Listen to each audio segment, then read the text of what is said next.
თბილისში უსახლკარო დარჩენილი მოსახლეობისათვის გახსნილ თავშესაფარს დღეს ჟანდაცვის მინისტრი ესტუმრა დავით სერგეენკომ ადგილზე მომზადებული ინფრასტრუქტურა დაათვალიერა. მანამდე კი თავშესაფარში მოსკოვის გამზირზე გვიან ღამით კიდევ რამდენიმე ადამიანი მივიდა. ისინი საპატრულო პოლიციამ გადაიყვანა. დღეს ცნობილი გახდა, რომ თბილისის გარდა თავშესაფრები უსახლკაროებისათვის შესაძლოა რეგიონებშიც გაიხსნას. კონკრეტული დრო განსაზღვრული არაა რეგიონებში თავშესაფრები საჭიროების მიხედვით ამოქმედდება. ეს საფრთხეულად სრულდება. მაღლობაში ვართ, საკვები გვაქვს.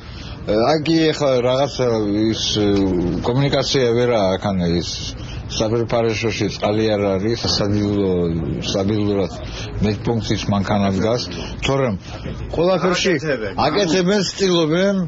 ხოდა ყველაფერი იქნება რიგზე, ჩვენ ჯერ საწოლია 84 პერსონაზე.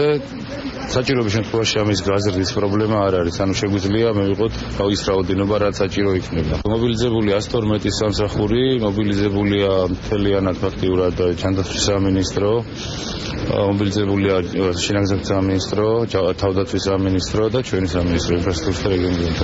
ჩვენ შევემუშავეთ სამი ტიპის სტრატეგია. ერთი სწრაფი შედეგების მისაღწევი, საშუალო ხანგრძლივი შედეგები და შორეული შედეგები.